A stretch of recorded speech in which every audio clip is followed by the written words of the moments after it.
bersama dengan Bapak Pendeta James Ong, Gembala GBI Imamat Rajani Surabaya, akan menghadirkan sebuah perbincangan yang menarik. Jangan tidak menghargai anugerah Tuhan. Ini sebuah topik yang penting untuk kita bahas karena seringkali kita yang hidup di dalam anugerah menyanyiakan anugerah Tuhan. Pak James, selamat pagi. Pagi. Apa kabar? Tahun keberapa ya kita udah ini? Udah berapa ya, Bang? 4 atau keempat? Masuk tahun keempat ya. Dan hari ini juga kita sudah memasuki bulan baru di tahun baru ini. Bulan Februari. Betul. Bulan cinta. Bulan kasih sayang. Ya. Oke. Ya, ini satu topik yang sangat menarik ya untuk kita bahas. Jangan menyia-nyiakan anugerah. Ya. Ya. Jangan menyia-nyiakan anugerah. Kita tahu bahwa anugerah itu pemberian Tuhan. Betul. Ya. Jadi anugerah itu Tuhan yang berikan kepada kita, Dia anugerahkan kepada kita. Iya. Jadi sesuatu yang dari Tuhan pasti yang baik. Pasti. Bukan? Ya, terbaik bahkan. Ya. Jadi bukan hal yang biasa berarti anugerah itu. Ya. Dan setiap hari kita hidup oleh anugerah. Nah, kalau misalnya statement topik kita pagi hari ini, jangan menyia-nyiakan anugerah. Apakah ada orang Kristen yang menerima anugerah lalu kemudian mereka menyia-nyiakan itu? Banyak. Karena mereka nggak tahu itu anugerah. Kalau namanya anugerah itu kan bukan hal biasa. Iya, mestinya sesuatu yang spesial ya. Sesuatu yang spesial, sesuatu yang bernilai, sesuatu yang berharga. Itu bisa dikatakan anugerah. Nggak semua bisa dikatakan anugerah. Betul. Iya toh. Nah, tadi kan saya bilang, apalagi kalau itu datangnya dari Tuhan, pasti itu yang terbaik. Oke. Pasti itu yang the best. Ya. Ya. Sehingga maksud saya gini, tapi banyak orang nggak tahu bahwa ini anugerah. Dikira ini hal biasa. Oke. Sehingga dia bisa anggap enteng, anggap kecil, anggap ini nggak berharga, anggap biasa. Ya. Akhirnya disepelekan. Ya, kalau bisa dikelompokkan, dikategorikan, anugerah yang kita terima dari Tuhan atau kasih karunia kita terima dari Tuhan itu meliputi apa saja, Pak? Secara garis besar. Nah, sebelum nanti kita akan bahas. Bilang anugerah itu pertama kalau bagi saya itu kesehatan. Kesehatan ya. Ya. Tubuh ini sehat. Ya, itu Tubuh, jiwa dan roh. Itu anugerah yang sangat berarti bagi kita. Yang kedua tuh keluarga. Keluarga. Ya. Setelah kesehatan, keluarga. Yang ketiga berkat secara keuangan. Ya, itu bisa juga Artinya, pekerjaan ya. Ya, pekerjaan, finansial, itu anugerah juga. Ya. Kita mau banting tulang sekeras apapun, tapi kalau nggak ada berkat dari Tuhan, payah kita ya. kita juga hidup menderita terus menerus. Ya. 3 aja, Walden. 3 aja yang kita ambil garis besarnya. Kita akan bahas pagi ini 3 ini aja. Oke. Kesehatan, keluarga, finansial. Ya. Dan ada banyak orang yang menganggap ini hal-hal yang biasa saja. Sehat ya karena saya menjaga tubuh saya. Lalu keluarga ya saya berkeluarga karena cukup umur. Jalani aja. Dan uang karena saya bekerja, finance. Jadi otomatis dapat uang. Dapat gitu uang. Kan? Ada orang yang menganggap seperti itu. Tapi yang Bapak katakan tadi, orang bekerja keras sekeras apapun kalau Tuhan tidak berkati ya susah juga. Iya. Oke. Ya. Ketika kita menjadi anak Tuhan yang tidak kita menyia-nyiakan anugerah, maka apa yang akan terjadi dalam hidup kita? Sebelum kita nanti akan jelaskan satu persatu. Kita akan kehilangan. Kehilangan. Kalau kita akan menyia-nyiakan anugerah pada satu kali, itu akan diambil dan kita akan nyesel. Ya. Kenapa kita tidak jaga? Nah, makanya memang kita tuh di dunia ini kalau sudah kehilangan tuh baru nyesel, ya toh. Ya. Kalau kita masih misalkan kita masih memiliki sesuatu ini, kadang-kadang kita anggap ini nggak terlalu penting. Ya. Tapi kalau ini yang sudah hilang, yang 3 tadi itu belum hancur lah, katakan seperti itu ya. Nah, itu kalau sudah hilang, kita baru merasa betapa pentingnya itu. Oke. Gitu kan? Ya. Karena kesehatan, keluarga, finance itu yang kemudian menjadi penunjang bagaimana kita bisa membangun kehidupan yang berkualitas atau tidak di dalam menjalani hidup kita setiap hari. Tanpa salah satu maka kita nggak bisa bahagia hidup di dunia. Begitu. Ya, kita mau finance oke, berkelimpahan, keluarga oke, tapi kesehatannya tapi kita nggak punya hancur. kesehatan, ya kita nggak ngalami bahagiaan. Sama aja, satu diambil aja. Betul. Sehat, tapi keluarga hancur, tidak bahagia. Ya, nggak bahagia.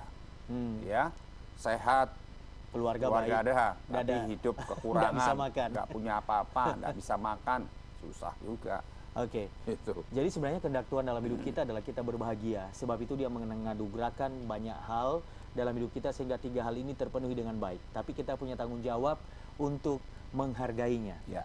Karena ketika tidak, maka kita akan kehilangan. Ya. Baik, kita akan masuk di sesi berikut dan kita akan jelaskan satu persatu. Oke. Tidak menghargai kesehatan, tidak menghargai keluarga, tidak menghargai finance, yang tiga-tiganya ini adalah anugerah. Itu seperti apa sih yang seringkali tanpa kita sadari? Pemirsa, jangan kemana-mana, Bincang Santai Solusi Rohani akan mengupas tuntas topik perbincangan pagi hari ini. Kami kembali sesaat lagi.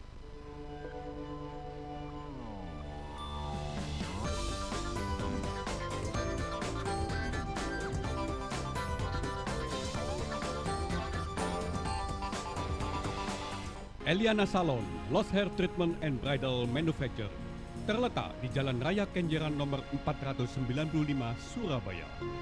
Eliana Salon, sebuah pusat perawatan rambut yang sudah berpengalaman selama 50 tahun.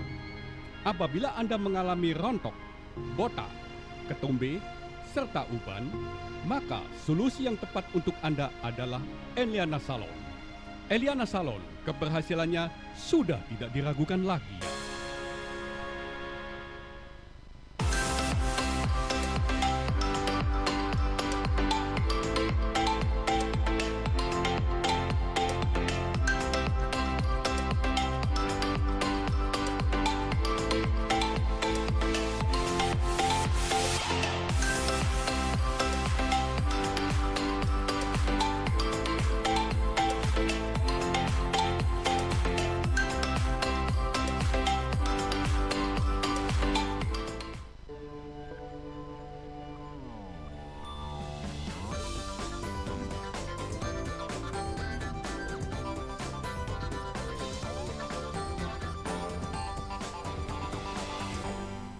Ya, pemirsa, masih bersama saya Walden dan Pak James Ong. Pak James, tadi kita telah menjelaskan bahwa anugerah Tuhan lah sehingga kemudian kita punya kesehatan, keluarga, yang kemudian finance, yang kemudian bisa istilahnya kita melanjutkan kehidupan ini.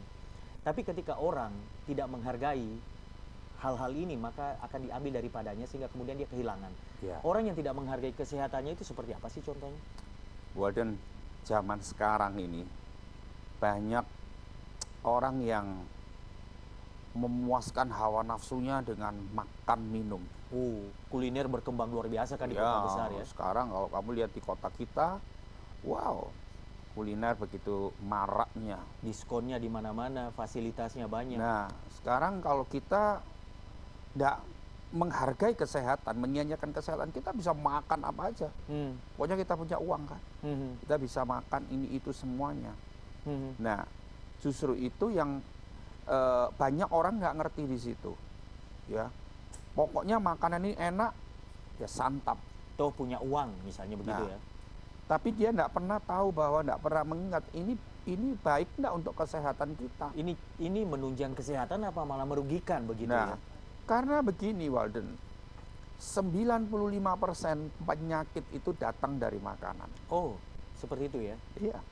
Jadi kalau kita nggak mulai bisa memilah ini makanan yang penting, yang tidak penting, yang sangat berbahaya, wow, kita mana akan yang boleh, mana yang dihindari ya, gitu kan? Sampai pada satu saat saya beberapa kali mendengar ada seseorang yang dia sudah sakit, dokter melarang dia makan ini, makan ini, nggak boleh makan itu, tapi dia bilang gini, wah, aku hidup sekali. Aku mau menikmati makanan apapun. Iya, iya. Jadi artinya gini, dokter melarang pun dia tetap terobos. Karena dia merasa bahwa ketika dia ditahan tidak boleh makan ini, makan itu, penderitaan buat dia. Penderitaan yang sangat menyiksa bagi dia. Jadi dia nggak mau, lebih baik sakit Mati sudah mati, oke lah mati. Yang penting makan terus. Yang penting ketika aku hidup, aku makan. Ya, ya, ya. Kadang-kadang kita sudah mungkin belum sampai taraf seperti itu, tapi kita seringkali sudah lupa bahwa makanan-makanan itu seringkali membahayakan Saya kesehatan kita. menemui begitu banyak hamba Tuhan ya meninggal dunia, itu berkaitan dengan pola makan, Pak ya. Dan ini kan juga ada andil dari jemaat atau siapapun yang mengundangnya. Setiap kali selesai khotbah mesti diajak makan. Itu gimana sih? Ya bukan salah jemaatnya dong. Gitu. Jemaat itu... Enggak, saya mau tanya, Pak James kalau seringkali kan diundang ya kemana-mana ya, dalam luar negeri, luar pulau. Dan biasanya kan daerah tertentu kulinernya itu berminyak-minyak lah begitu ya. Bagaimana Anda menyikapi undangan makan setelah pelayanan itu malam hari loh?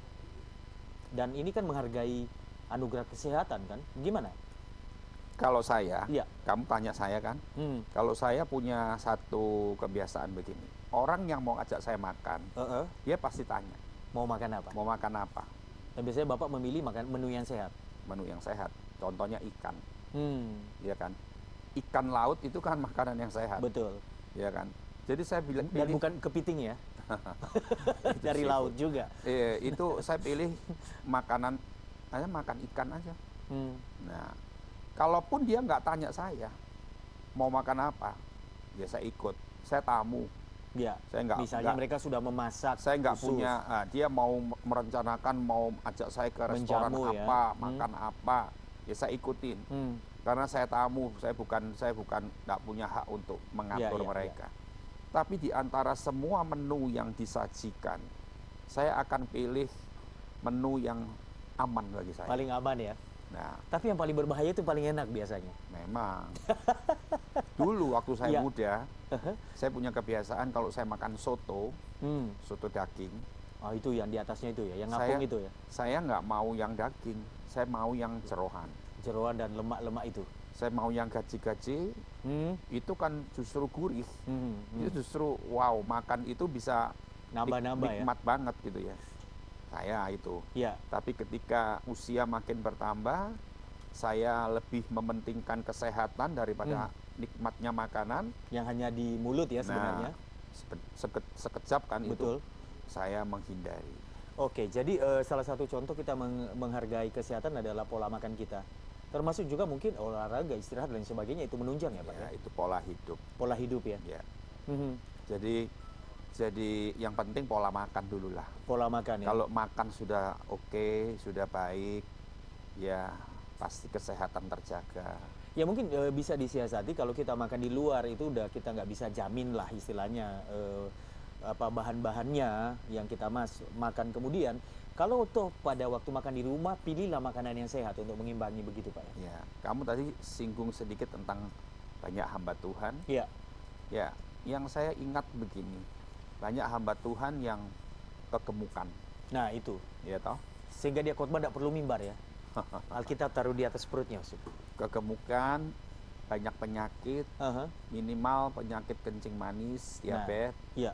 penyakit jantung, Kolesterol tinggi, menyakitkan jantung, dan akibatnya mati mendadak. Kita kan sering kali dengar. Iya. Ada ini teman kita tiba-tiba Dapat WA ya. lagi khotbah meninggal. Betul. Nah itu sesuatu yang Coba cek harusnya pola makannya jadi warning buat kita. Oke. Sehingga kita lebih berhati-hati dalam Iya. memilih makanan-makanan yang sehat. Ya, menghargai anugerah Tuhan adalah ketika kita memperhatikan pola makan. Karena Tuhan menghendaki kita sehat supaya kita dapat melayani dengan lebih maksimal begitu Ya. Pak James ya. Iya. Ya. Jadi itu Dan makan ini tentu paketnya dengan minum. minum. Dulu saya minum itu selalu minta yang manis. Berwarna. Ya, kalau es campur saya minta yang banyak susunya, banyak sirupnya. Oke, sekarang air putih. Air putih. Oke, baik. Kita sambung perbincangan kita di sesi berikut. Jangan kemana-mana.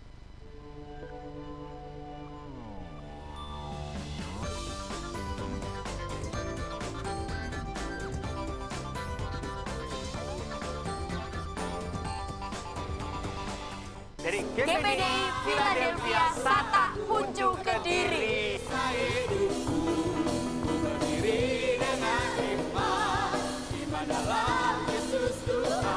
Kita harus harus lebih lagi, lebih sungguh untuk melayani Tuhan, supaya melalui permainan kita, nama Tuhan dapat dipermuliakan.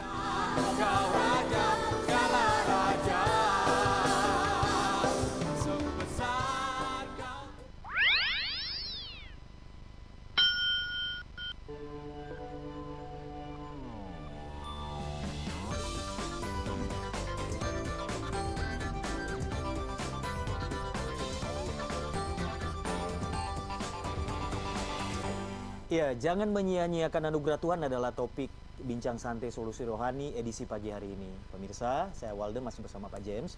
Pak James, harus bijak ya.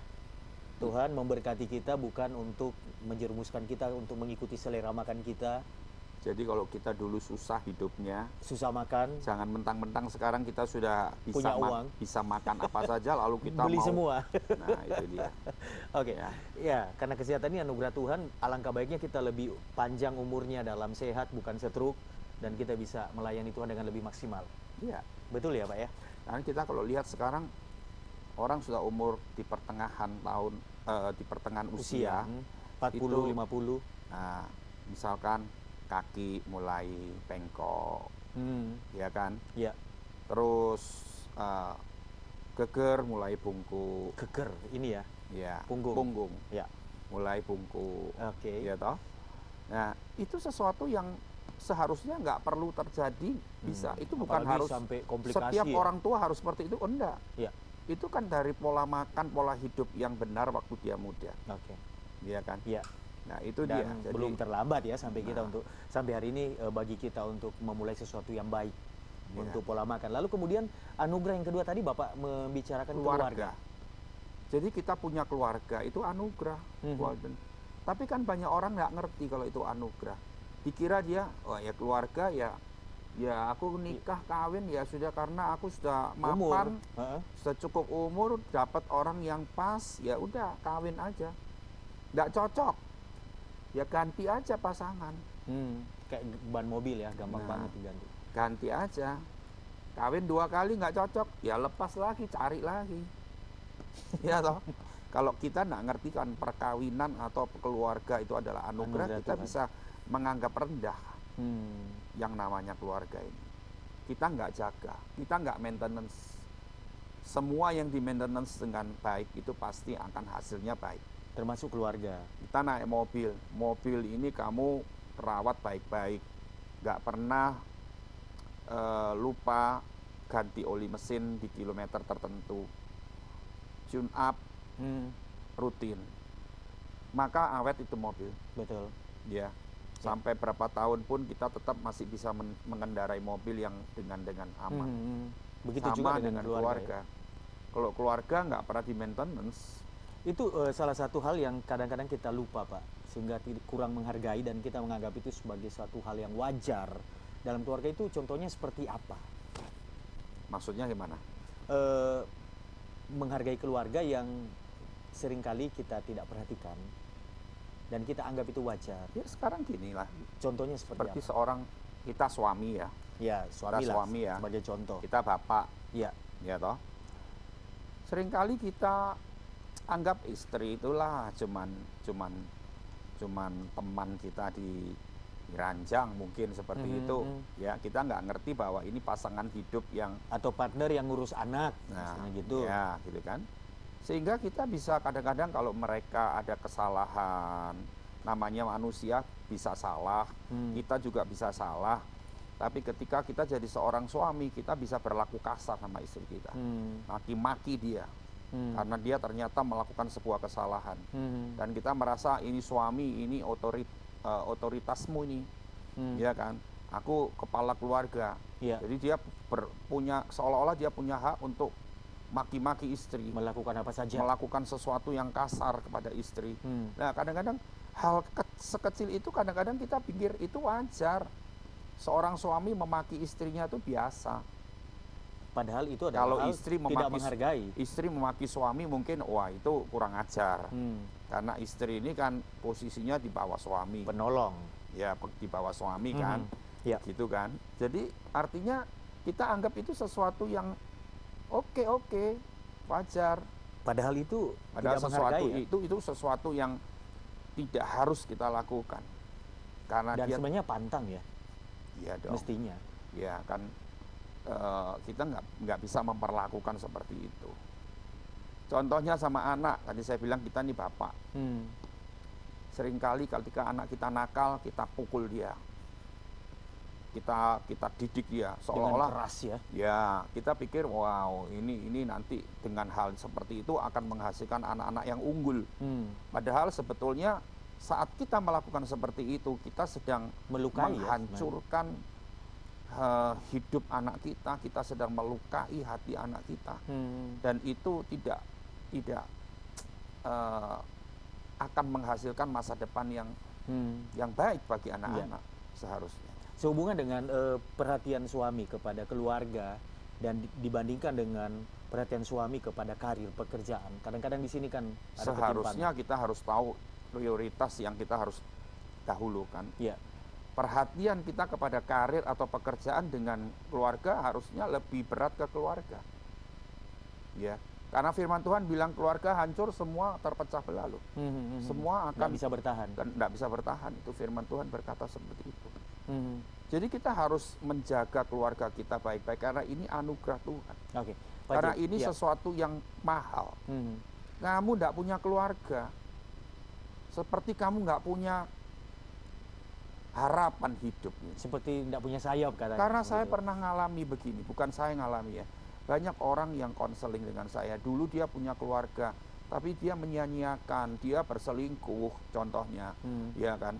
Ya, akhirnya hancur. Nah, akhirnya hancur, akhirnya sampai cerai, sampai dia terpisah dengan istri, terpisah dengan anak.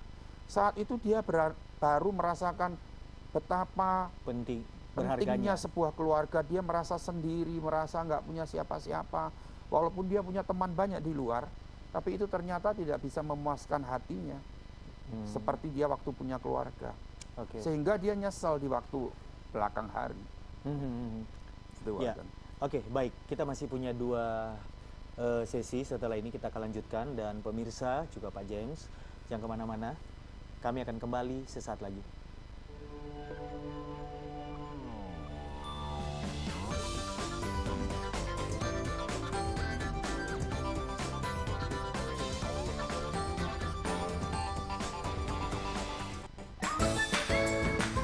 Keterlambatan bicara atau speech delay adalah telatnya kemampuan berbicara yang terjadi pada anak-anak.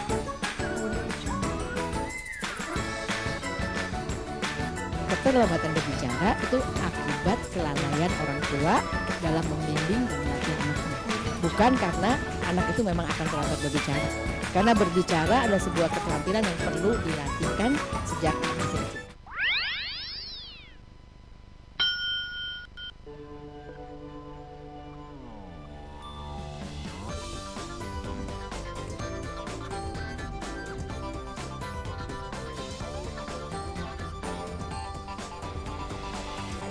Iya, pemirsa, jangan menyia-nyiakan anugerah adalah topik yang saya perbincangkan pagi hari ini. Kita ada di segmen terakhir. Pak James, suami yang tidak memperhatikan keluarganya, dia sedang menyia-nyiakan anugerah. Bagaimana dengan istri? Harus berimbang dong. Adakah istri juga yang banyak tidak menghargai anugerah? Zaman now, banyak istri yang emansipasinya kebablasan begitu ya? Banyak istri yang tidak setia sama suami. Ada juga kan? Banyak. Iya. Dan ketika hancur, nyesal juga. Harus dihargai. Dan ada yang ketiga tadi, bahwa finansial, keuangan, pekerjaan itu adalah. Artinya gini, Walden, semua orang butuh kerja dan firman Tuhan bilang kalau kita tidak bekerja tidak usah makan. Iya, memang tidak bisa makan juga, Pak. Nah, jadi apa tuh namanya? Maksudnya kita butuh kerjaan. Tapi banyak orang yang tidak menghargai pekerjaan. Ya. Biasa kan kalau kita bekerja di satu tempat, nggak ada tempat yang terindah bagi kita lah. Kalau tempat bekerja, itu ya? pasti punya min plus min, pasti punya kebaikan, kekurangan, kelebihan. Kadang-kadang kita punya teman yang mendukung kita, kadang-kadang kita punya teman yang bikin masalah, menjatuhkan kita. Kadang-kadang kita punya pimpinan atau bos yang benar-benar care sama kita. Kadang-kadang kita punya bos yang pelit, kita punya bos yang nggak ngerti. Lalu kemudian kesejahteraan karyawan begitu toh. Iya. Lalu kalau orang nggak tidak menghargai pekerjaan sebagai sebuah anugerah, Begitu dia mudah keluar. Dipikir aku tidak kerja di sini, masih ada kerjaan di luar. Padahal kita tahu ya bahwa zaman sekarang ini mencari pekerjaan bukan sesuatu yang mudah. Zaman now ya. Tidak Jadi, gampang cari pekerjaan. sesuatu yang sulit. Ya, sampai beberapa hari yang lalu ini saya lagi Melayani? mencari driver. Saya lagi buka lowongan dan untuk driver. Lalu konsultan saya yang atur semua interview, tes semua. Itu ada belasan orang yang melamar. Ya, 12-an orang yang melamar. Diterima semua? Ternyata nggak diseleksi dong. Oke. Ternyata mereka ini pendidikannya S1 Wow. minimal. Dan ada satu yang masuk kategori begitu. Dia ini pendidikannya tinggi. Saya pikir ini pendidikan S1 kok ngelamar jadi driver. Berarti kan persaingan di dunia kerja itu ketat sekali Nah, dan jadi sulit artinya mendapatkan pekerjaan. Ya, sampai akhirnya waktu interview itu saya ada di samping, ada di depan dia. Dia cerita bahwa dia punya anak satu, tapi dia nggak bisa kumpul dengan istrinya walaupun di Surabaya. Istrinya tinggal di satu tempat, dia tinggal di satu tempat. Kenapa saya tanya begitu? Apakah ada masalah dengan keluarga? Oh enggak, karena dia nggak bisa. Kosnya beda. Nggak ada dana untuk Menyewa satu tempat. mencukupi kebutuhan istri anak. Jadi istri anak tinggal di rumah orang tuanya, dia di rumah orang tuanya sendiri. Oke. Begitu terakhir saya tanya, kamu umur berapa? Baru umur 30. Oke. Umur 30 seharusnya kita masih melihat keluarga itu hangat-hangatnya ya, Betul. usia seperti itu. Betul. Ya toh, tapi harus berpisah karena masalah Ekonomi. finansial, ekonomi. Jadi kalau intinya kalau kita sedang ada di satu tempat bekerjalah dengan memandang itu sebagai Kadang-kadang sebuah kita anugerah. juga gini, bekerja kita nggak loyal. Kita kadang-kadang bisa bekerja nggak tanggung jawab. Tuntutan tinggi tapi loyalitas tidak ada. Telat terus, ya. Makanya kita harus tahu bahwa 3 hal ini kita harus perhatikan, Walden. Ya. Kita berdoa hari ini, pagi ini, supaya setiap pemirsa yang menonton, menyaksikan program kita, dia bisa ngerti bahwa 3 hal ini harus dihargai. Sehingga 2018 ini menjadi tahun di mana kita stabil ya. Dalam keluarga, dalam kesehatan, juga di dalam finansial. Karena kita memahami itu anugerah yang besar yang kita terima dari Tuhan. Mungkin Pak sedikit penyampaian kepada pemirsa sebelum kita closing dengan doa. Ya, kita harus hargai pemirsa. 3 hal ini adalah sesuatu yang penting dalam hidup kita dan ini sesuatu yang bernilai. Sebab itu jangan pernah merendahkan kesehatan, keluarga, dan pekerjaan atau keuangan ekonomi kita. Mari kita berdoa. Bapa, kami bersyukur untuk pagi hari ini karena melalui program yang sejenak singkat ini Tuhan, kami dibuat mengerti betapa kami harus menghargai anugerah-Mu dalam bentuk kesehatan, keluarga, dan pekerjaan. Kami mengakui di hadapan Tuhan kadang-kadang kami menganggap ini sesuatu yang rendah, sehingga kami bisa menukar, sehingga kami bisa menganggap enteng dan kami bisa menyia-nyiakan itu Tuhan. Tetapi melalui pagi ini kami diteguhkan hati kami, iman kami ditegakkan kembali, dan kami ingin supaya keluarga, kesehatan, dan pekerjaan yang kami miliki hari ini kami tetap ada sampai akhir hidup kami. Terima kasih, kami nggak ingin satu di antara 3 ini hancur dalam hidup kami. Kami punya pengharapan di tahun ini, masa depan yang lebih baik lagi melalui 3 hal ini Tuhan. Berkat-Mu dicurahkan atas semua pemirsa. Dalam nama Yesus, Tuhan memberikan kesehatan, Amin. Tuhan memberikan keluarga yang harmonis, Amin. Tuhan memberikan pekerjaan yang semakin mantap, semakin mapan, Amin. dan semakin bisa memberkati setiap kebutuhan kami. Amin. Di dalam Kristus Yesus Tuhan kami berdoa. Amin. Pak James, terima kasih sudah menjadi berkat. Sukses untuk Bapak 2018 ini. Amin. Tuhan memberkati. Ya, dan pemirsa, demikian kebersamaan kita. Kesehatan, keluarga, finansial, keuangan atau pekerjaan itu adalah anugerah Tuhan. Mari kita menghargainya karena kita menerima semua itu sebagai berkat daripada Tuhan. Selamat berhari Minggu, saya Walden pamit. Sampai jumpa, Tuhan Yesus memberkati.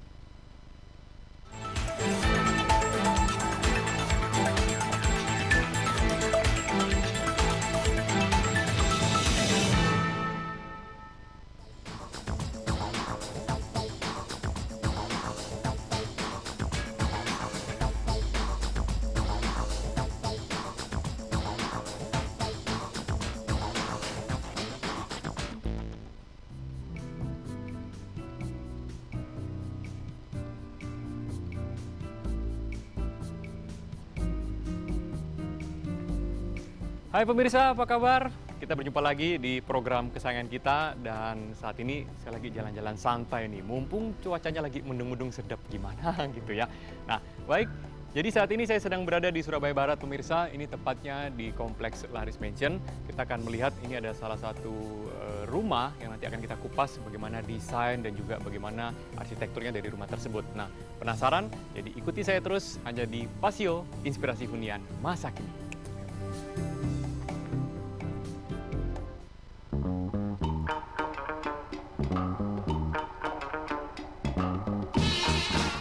Nerds, kali ini kita bakalan mengupas beragam konsep yang berbeda dalam satu rumah.